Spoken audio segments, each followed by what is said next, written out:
Hey, so here we are in the epicenter of American capitalism, here at the corner of Wall Street and Nassau, where the New York Stock Exchange is. Behind us, we're actually on the steps of Federal Hall, which is where George Washington was inaugurated. Pretty cool place. Pretty cool. Pretty cold. Here with my colleague Grayson Roze at a very chilly December morning. Yeah. But excited to go to the floor of the New York Stock Exchange. Sit down with Jay Woods. Jay is one of the executive floor governors.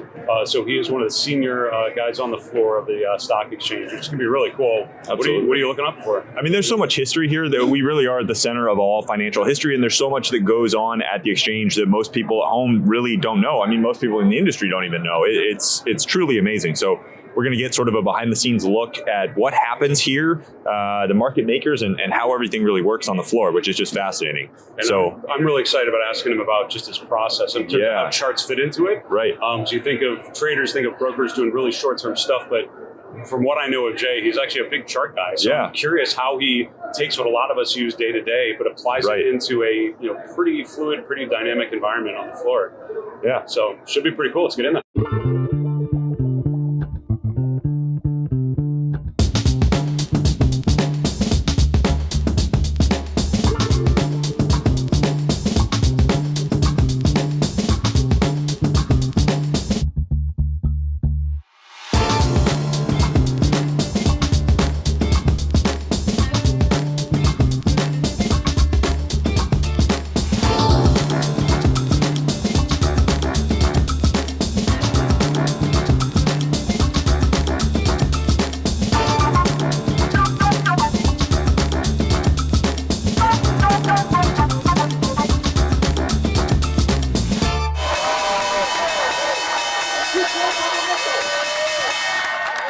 Jay, it's such a pleasure to be with you. Thanks so much for bringing us down. It's my honor to host you guys at absolutely the hub of capitalism. The center of everything.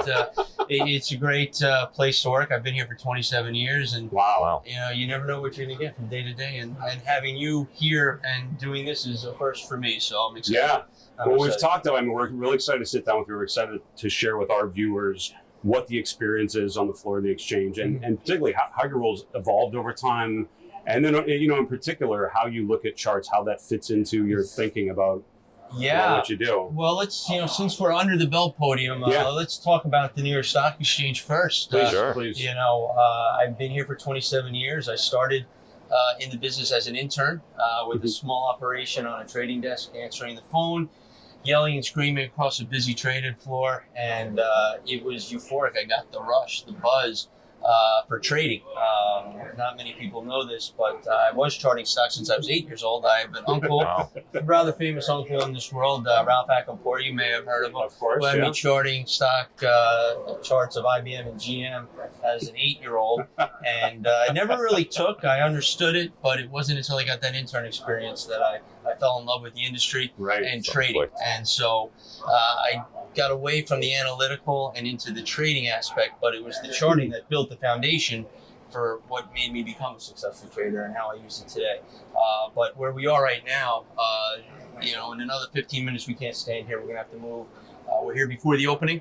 Right. And, this is an amazing place. The CEO or the distinguished guest who gets to ring this bell will come. They'll meet here. They'll have their next photo op. They'll ring the bell. Sometimes they'll go right to CNBC, which is behind us. So it's a big event, and every day that bell to us is it's our go time. We're Pavlovian in how we respond to this bell. I don't get to sit here and watch exactly all the festivities and clap. I'm in the heat of battle. It's that 9:30 opening where the brokers come to me. My role here is as a market maker. So what exactly does the market maker do? We're responsible for the trading in a select group of stocks. So anyone who wants to buy, say, IBM will have to come to my firm here at IMC, and they'll go to the market maker, or buy shares of the New York Stock Exchange, their parent company ICE, which I'm the market maker for.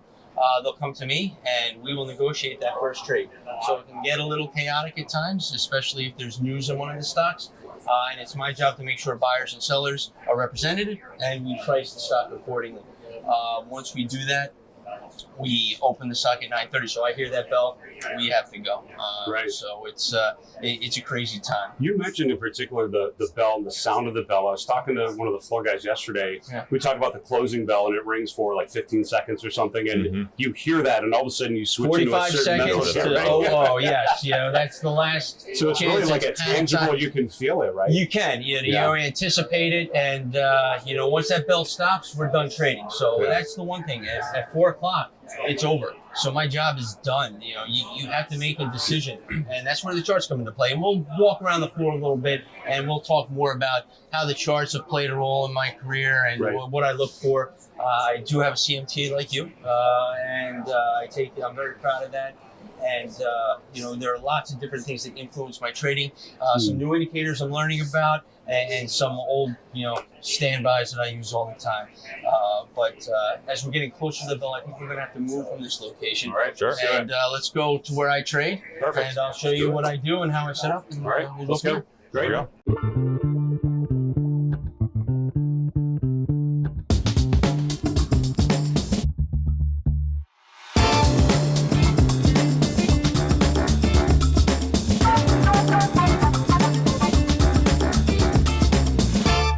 Now, specifically your job as a market maker, do you have a specific basket of stocks that you're looking at and you're analyzing? Yeah, so the market maker, there are several market makers here on the floor. I work for IMC. IMC makes a market in about 600 stocks.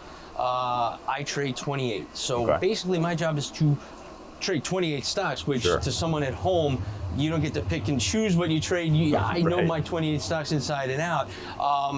But it's threefold. It's changed over the years, but the market maker's sole job is, one, to make a market in the stock. And that sounds, well, what does that mean? I have to control the order flow, the buyers, the sellers, and what happens if I have 5 sellers, no buyers? Someone has to be the other side of that trade, and that's where I come in. This is where it gets a little stressful. This is why I'm bald. This is, the one example that the TV cameras will come flying into the room. They'll see a stock under duress or a euphoric trade where a crowd runs in and you get nothing but buyers, nothing but sellers. The market maker has to make sure that if a stock is going down, it goes down so in an orderly fashion. You don't see huge gaps. Down $1, down $1, down $1. That's not a strong market, depending on the characteristics of the stock in play. So we have to make sure that we're buying on the way down. And sometimes we're forced into trades, and people don't realize that. The market maker will have to buy on the way down, sell on the way up, not necessarily when you want to do so. So when that game plan happens and it blows up because there's news in the stock, I have to know exactly what my average cost was when I bought stock on the way down, and then what I want to do from there. Do I want to buy more and cost average down? Do I want to sell out as quickly as possible and limit my loss? So there are extreme situations where the market maker has to really get involved in this stock. And we're there for our companies, and it's what makes us unique, actually. The New York Stock Exchange is the only exchange left with a human element. And that human element, besides the floor brokers, are those market makers. No other exchange has someone with an obligation to be there for their companies. I'm here to represent those brokers, but it's the companies that I trade that are my most important customers. Because at the end of the day, I'm responsible to answer to them. Yeah, absolutely. No, I've always thought that charts communicate a picture of what's happening to really anyone. I mean, you can dive in, you can be a CMT and understand everything that's going on, but sort of as a communication tool for those companies, are you able to sort of communicate what's happening in their stock to, let's say, a CFO or CEO a little better because you have a chart? Without a doubt. And when you reach out, you want to have a chart attached to show, like, this is exactly where we're finding those buy levels. You say you find them at $57, whatever the case may be, but when you put it on a chart and you can underline that support and stress, look, this is a key level, and then I can back it up with information from the participants I have here on the floor. It's a value add. So that's what I try to do. But the other part is I also trade the stocks I make a market in. We do participate. We do have opinions in the stocks we trade. So that's where the charts come in handy as well. I need to know where I want to buy, where I want to sell, and have that attack, not just because I have to be there as a market maker, but because we're trying to be profitable trading the stocks as well. So it's a balance, but it's one I enjoy. And the great part about this job is you don't know what the next day is going to bring. So when someone in this industry says, I've seen it all. That just drives me crazy, because the most exciting always part changing. about working in this industry is you don't know what the next day is going to bring. Yeah. You can look back on charts and have an idea of what history is telling you, and you want to use that information, but you don't know what the next curveball is going to be, and that's what keeps me on my toes and makes it exciting down here. So in the next few minutes, it's going to pick up, and as people are working their way to the floor, it's still not as crowded as it once was, but it can get a little crazy from time to time around here. So, what's going on? Can you talk about the logic of how stocks are assigned to different posts? Because it's not by industry; it's sort of not alphabetically, or it's just actually, stocks, we compete to win listings. So when a company goes public, they have a choice to make. First, what exchange do we choose? And obviously, we want them to choose a New York Stock Exchange and the human element. And you choose a New York Stock Exchange, you get this building, this iconic building that's been here since 1903. You get to ring that bell that we got to stand under. You get to then go tell your story to 34 different media outlets in one building, instead of run all around New York City trying to promote yourself. But you get to pick the human, the market maker that you want trading your stock. So I compete against the other market making firms down here, and we'll get in front of that company. We'll pitch them, choose me as your market maker. And this is why, and I talk about my experience, the companies I'm on public, current companies I trade, some crazy situations. You never know where the interview will go, what tangent it takes. But if it's a fit, if they like you, I hear it's like speed dating. I've never done it, but I hear it's kind of like that. So it's really individually. It's about you and your ability to manage their stock. The management team. It's always someone from investor relations, usually the CFO of the company, sometimes the CEO. And you'll sit down and you'll explain, one, what your role is, two, how you and your role are going to help make that strong market for them, and you're going to communicate with that company. Because once that company picks you, now you're that market maker. My firm's been trading IBM since the day I've been here, since before that. I don't know how IBM chose my firm, which was, has morphed over the years. But I can tell you about the last 10 listings I've won and how they chose me. So it is a process, and then once you become their market maker, you're their market maker for as long as the relationship is strong. And thankfully, does that ever change? Do they jump? It's changed. The exchanges do battle each other. I know. I just brought over a nice listing from the NASDAQ. The NASDAQ has taken some from us without going into specifics, but we have departments here at the exchange whose sole job is listings, and to go out and to talk to that prospect and show them why the New York Stock Exchange would be the perfect venue for them to list. And then once they choose the New York Stock Exchange, that's when we go to work and we try to win their business. So you would love to trade every next big company that comes down, but it's competitive. It's a competitive landscape. As I said, this is a large TV studio, 34 different media outlets telling everybody what's going on, the biggest stories of the day, what's moving the market. So CNBC being, the focal point. Jim Cramer on live as we speak, one of the best. The crowd's going to come here. We're about to ring that bell, so I'm going to go to my trading post and make sure everything's running orderly. Right over this way.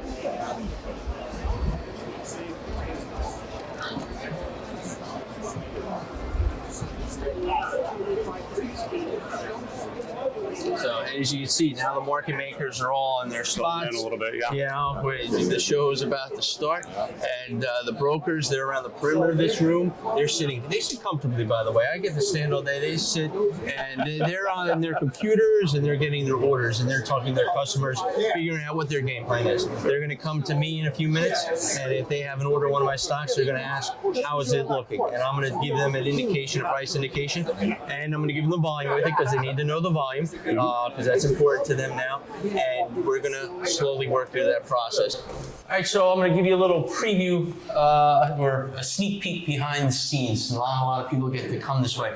These are the steps that take you to the opening bell podium or closing bell, depending on time. And if you're lucky enough to be on that podium, you get to sign this wall here at the New York Stock Exchange. So on this wall, you will see some very famous names, some names you may not know, but you'll definitely notice some of the companies, whether it's a Coca-Cola or Bill.com that rang the bell today. Right. You get to put your name in the walls of history here at the NYSE. Where we're going now is the old visitor gallery, and we'll get a view from up above the trading floor, and we can chat up there. This is pre 9/11. Got it.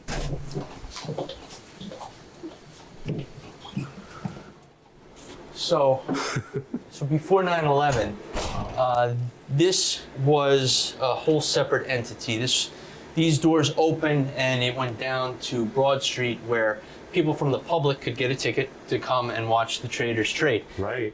There was glass encased wall up over the balcony. And when you're on the trading floor, you would look at them, and we would be the fish in the fishbowl or the monkeys at the zoo.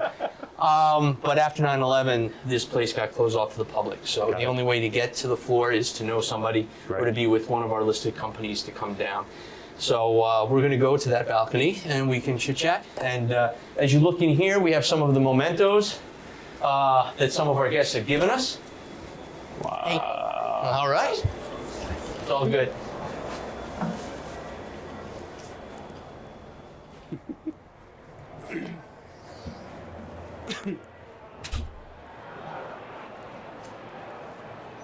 Can you give an example of where something went wrong, where you had a tough time, a trade that was difficult, or a day that was difficult to manage, and how did you deal with that? How did you kind of get through that?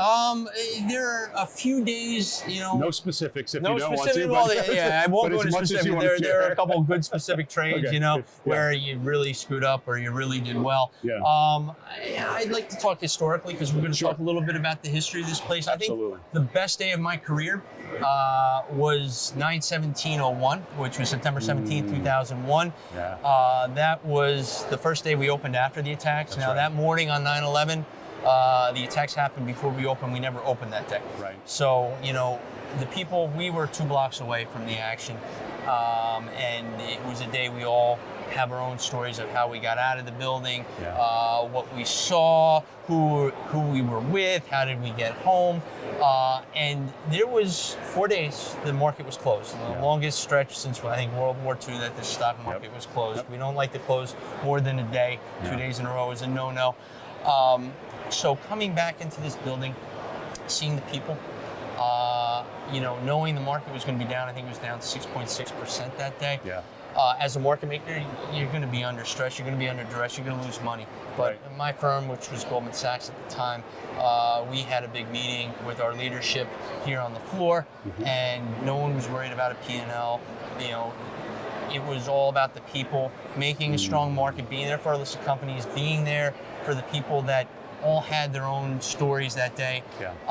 But more than anything, being the face of capitalism and the face of the country. All eyes were on that opening bell that day. We had politicians from both sides of the aisle come ring that bell. The first responders. There was a giant American flag draped across these pillars behind us for forever. So being able to be a part of that, part of American history, financial history at least, with this great group of people, was probably the most amazing day. And yes, we lost money that day, and no one more remembers the P&L or should. I think we all do, because that's how we're trained. But that was the one day. But there are always pockets of events. I traded insurance stocks during Hurricane Katrina and Hurricane Rita. And people don't remember Rita after Katrina. Rita was more effective on the stock than Katrina was, because, oh my God, it's happening again, same path. And you could see things happen. Emotion of people is what I miss the most. You're not dealing with people wearing their heart on their sleeves like I did many a day myself. That's the aspect that I think is missing. But the trading aspect is still the same. It's just you have to change how you look at things. You have to keep your emotions out of it still, even though you're not dealing with emotional people. There are people behind these algorithms. There are people behind these programs who are emotional. The person losing money or making money is upset or euphoric. You just have to see it in algorithmic form and then react to it in those ways. So that's great. We're always adapting, but there's no one single day, one example outside of the 9/11 example. That's a great story. Thanks for that.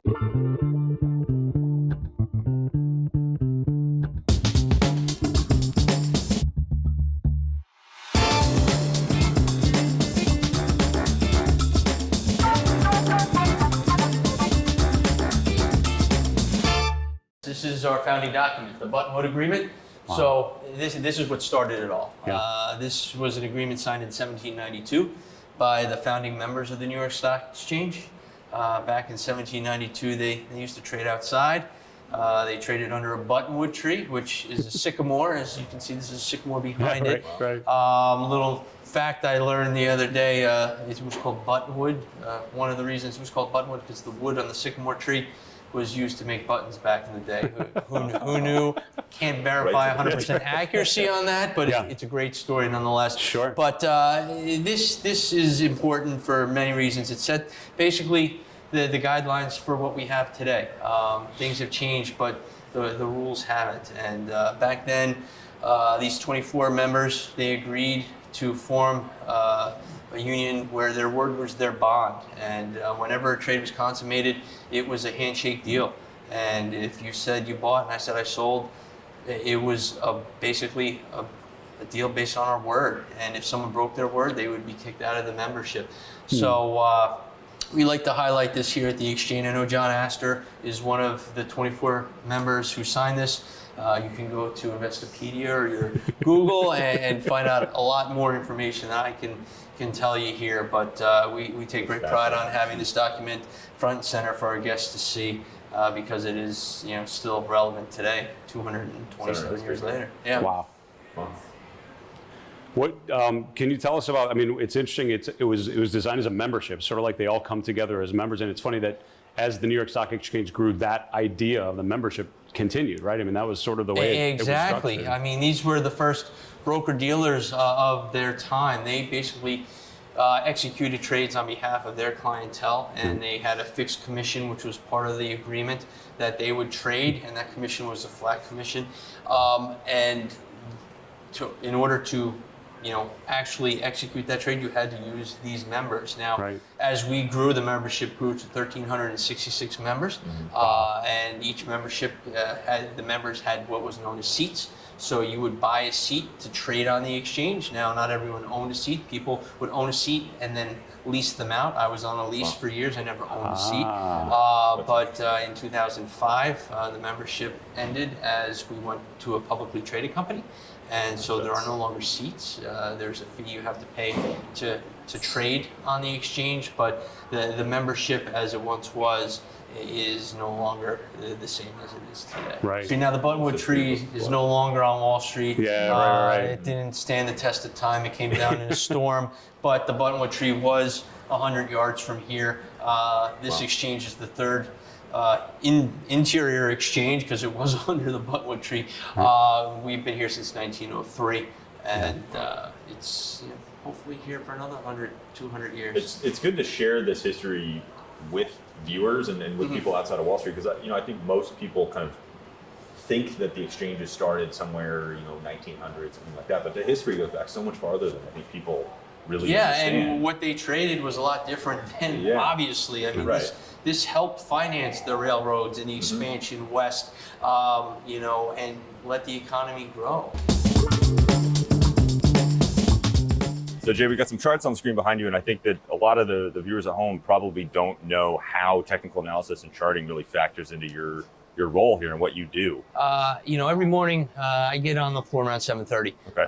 And what am I doing? I'm researching news in my stocks, finding out what's moving in the market, upgrades, downgrades, but most importantly, I'm looking at the charts. I need a game plan because at 9:30 it's go time.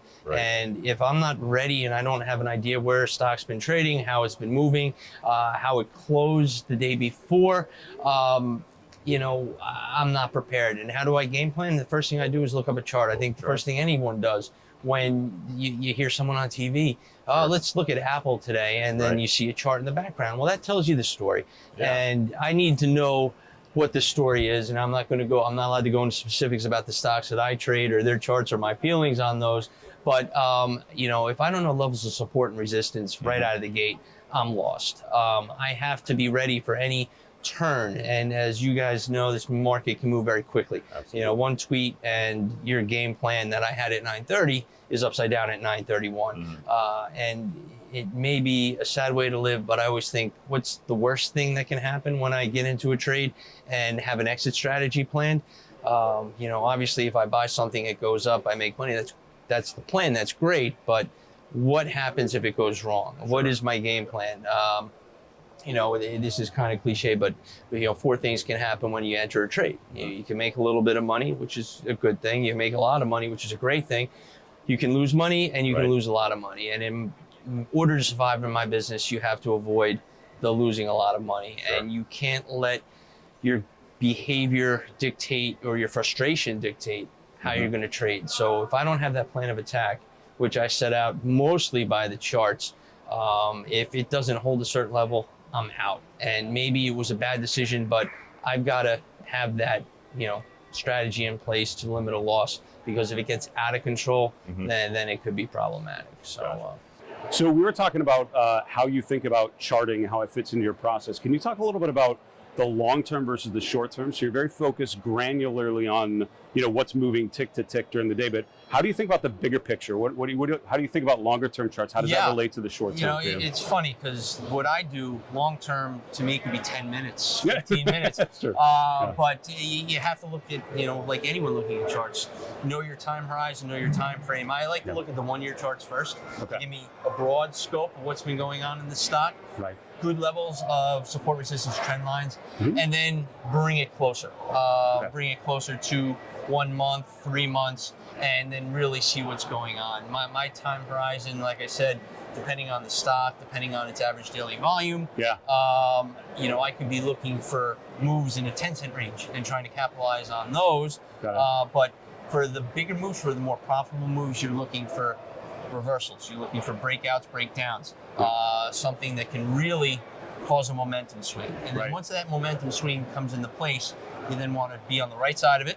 And sometimes as a market maker, you're the other side of it because you have no choice. That's right. But if you can anticipate and, know what, you have that game plan that goes the way you want it to, then you're looking for that momentum and riding it out, as well as you can. You never ride these things out to the most, one of the biggest mistakes, and it's a great mistake to make, is having a winning trade and then getting out of it too soon. I can live with that. You beat yourself up, you go home, you're like, oh my God, I went up $2 more after I sold out. But my goal was to make 50 cents and I did. So you have to be disciplined. Still a winner. Yep. But as far as the time frame goes, when I'm doing my own personal investing, I have 3 kids at home, long term. I have strict rules in place how I have to trade my personal accounts. I have to hold things for 30 days. So your real job is trade in and out of these stocks as much as possible, try to be profitable. It does not apply to how I look at the overall market from a personal point of view. For mom, who you watch mom's portfolio, that's the most important, and my only customer, if you will. You put her in a big name, big cap stock that has a nice uptrend, and you don't worry about it. You sleep well at night. There we go. If I was to put her in a speculative stock, which there are 1 or 2, and they come up over Thanksgiving usually, you don't put a lot of allocation. You don't allocate her whole portfolio to that. Put a little mad money, as Jim Cramer would put it, to have some fun. So she's, she'll ask me more about the stock she has 2% of her portfolio in, that's moving and in the news, than the Coca-Cola that's been going up slowly over the last decade, paying a nice dividend. And she doesn't care about that because it's not sexy, but that's the one that's doing well for her. Now, on a day like today, we've got a Trump tweet that comes out. It's making everything kind of pop up a little bit. How do you balance the macro drivers like that with the micro? So you're looking at individual names. How does the big picture fit into the small picture you're trying to do? How do you relate those together? Yeah, it's funny that a tweet came out because when you came down here, the market was flat. It was a good day for me to come off the floor and talk to you. Now I'm jonesing to get just back down there. I know. The market's up 208 or 200. My eyes are 200 points. Jumping nicely on a tweet. One, for me, I have to know how a specific tweet's going to affect my individual stocks. So I have to focus on the stocks in front of me. From a macro point of view, I know 28,000's been resistance, or give or take. I know if we can bust above there and stay above there, it's very bullish. I mean, we're making all-time highs. These, in my studies, these are bullish characteristics, not bearish. And you want to think, okay, what does this mean if we can rally here, continue that leg up, close above this level, Yeah. going into year end, these are positive things. So, Right. I'm anxious to get back on the floor and dig a little deeper into what this tweet was Yep. and what's going on. But from the macro point of view, you try not to get caught up in the headlines.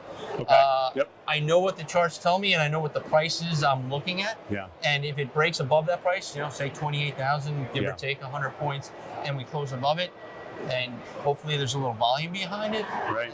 This is positive. This Pretty is bullish. positive. And then I look down at my sectors. I always, the first thing I look at the major indexes. So, S&P, the Dow, and the NASDAQ, and then you'll break it down: transports, utilities, and then the 10. It's 11 now. The 11 Yep. S&P Spider Select. Whether it's the XLI, the XLF. The XLF is an interesting one to watch now. Absolutely. And then you have that level, and then you break down those sectors. What are the biggest holdings in those sectors? And you break down whether it's the materials, and you go down chemical, and you see what is leading that group. And, Right. So you go macro, and then you break it down. Yeah. So that's how I like to do it. That's the process. Now there. here we have a beautiful bird's eye view of the floor and what's Yeah. actually happening. Can you talk us through just the anatomy of how a trade actually plays out? Where does your role fit into? Who else is on the floor? And You how came does it kind of on. You work? came on a good day. There's an IPO today, so that would be the first trade, the first trade of this company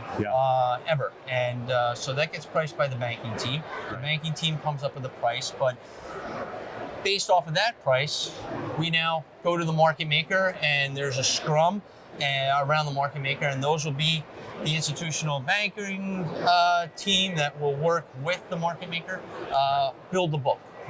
Buy orders, sell orders at various limits until we narrow that scope. So we take our time, we price that out. Then, as a market maker, I get to yell at people on this day. It's fantastic. It's like old school. You'll get the brokers from the different firms representing their customers, and I give them live updates as to where we're looking, and we give them a price range. And as we get closer to, we don't give them it's looking at the exact price, even though I may have an idea what that could be. Right. We give them a vague range, and then we tighten that range, and we slowly do it over time. So everyone can kind of gear their desks, gear their customers as to where we're looking, and then as we're getting closer to that pricing range, I put a little pressure on them to get their best bids, their best offers out. Okay. And we, with the banking team, with my team around me, we find that sweet spot, if you will. It's more of an art. It's an art. Science. Yeah. I hate that term, but it is. In this case, it is, because you want to price it right, because as a market maker, we get judged on where we can get the supply and demand, get everyone on the same page, how we communicate that information to them. Okay. And then once we had done and we opened it at a certain price, how does it trade afterwards? Right. Did we open it at a good price, or did it get too volatile? Did it go, sell off quickly? Yeah. And your goal is to have it be pretty close to where you set the opening price. Yeah, you want some volume, you want some volatility, obviously, but you want to keep it as close to that price or trend nicely from that price. Okay. What you don't want to see are erratic spikes, movement. erratic Right. movements. Okay. And with technology, you will get that. You'll see quick movements from time to time, usually first 15 minutes of the day while people are playing with their orders. Yeah. But on an IPO first day trade, you won't see too much movement after you finally price it out, because you take time. It could be an hour, 2 hours, depending on how things are going on the floor. It strikes me when we were talking earlier, one of the really cool parts about that IPO process is the timing of it, and how you're way more thoughtful than I understood about how you actually get to that open. I think a lot of people see it's an IPO day and they think, all right, the market opens at 9:30, the stock's trading, but you're actually taking a real good amount of time to make sure you get it right. Yeah, without a doubt, because when history looks back on it, they're going to remember whether it went successfully or whether it doesn't. If they don't talk about it, that means you did a good job. If it's in the news, that means, wait a second, something happened. Right. So the less they talk about us after the stock is open, the more we can stay in the shadows, the better it is for us, the better it is for our listed companies. Right.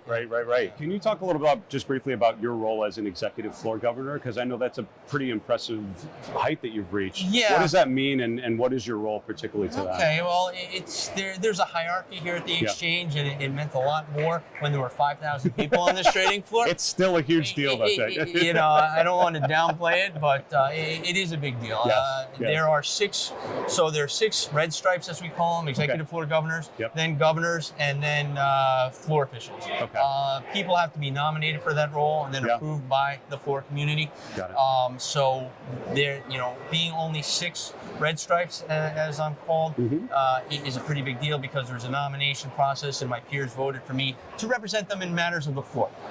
What does that mean? It's changed over time. It used to be more, there was a dispute between brokers. We'll get an executive floor official in here and I'll rule on things like that. I'll kick people off if they're not dressed properly. Jeans are a no-no on the floor. Right. Yes, I don't like to do that, but unfortunately, sometimes people come onto the floor that don't fit the dress code. Yes. We're here to settle disputes. The biggest disputes we see now are around the bells, especially the closing bell, because, like I said, 4 o'clock we close. If someone comes running in at 4 o'clock in 10 seconds, that bell is on, they're out. They missed it. Now, if someone got in their way, if there was an actual glitch with technology, then we can address that situation. But for the most part, if you're out, if you miss that bell, you're out of the stock. And it's my job to make sure that things are running orderly here. And then I get to go to other meetings with exchange officials and talk about pressing issues of the New York Stock Exchange, which is it's very cool to be a part of that. Whether Absolutely. It's the minor construction or up and coming listings, things like that. No, we've been here for the opening bell, which was really, really cool. And we got to see the IPO process, got to get a little window in terms of what you do. Can you switch gears to the close of the day? What does your role mean in that last couple minutes, last 30 seconds? What are you doing and how, because I would imagine that's another time when you're sort of plugged in. The open and the close are big volume events. And if you look at intraday charts, you'll see with volume, you'll see the spikes, especially on the close. The closing trade's the most important trade. And if you think about it, it's important. Why? Because that's how people are judged. They're judged about where the stock closed. When an index fund goes and rebalances, they want the closing price. When there's a mutual fund, it's closing price. At the end of the year, as we come into the end of December, where did it close at the end of the year? What was the percentage? It was up year to date, down year to date. That price is key. So people want to get that price. And then it's a volume event. It's a liquidity event, meaning more people are participating at that one trade than any other time. So that's when the crowd starts circling around me and preparing to get involved on the trade, where the order flow really picks up. You see buy orders at certain levels, sell orders at others, and just like an opening, you're pricing it. But we have to satisfy any order that comes in before 4 o'clock. So if someone comes running in, I have 100,000 shares to buy. My job as a market maker is make that market, be the other side of that trade. And we will have to price that buyer, that seller, and make sure that we're doing it in a fair way. And keep it as orderly as possible. So that's where it can be stressful when you get that stray order, that rogue order that can really move things at the end of the day. It doesn't happen too often, but mentally you're prepared for it every single day because you don't know what's lurking in the shadow. Right.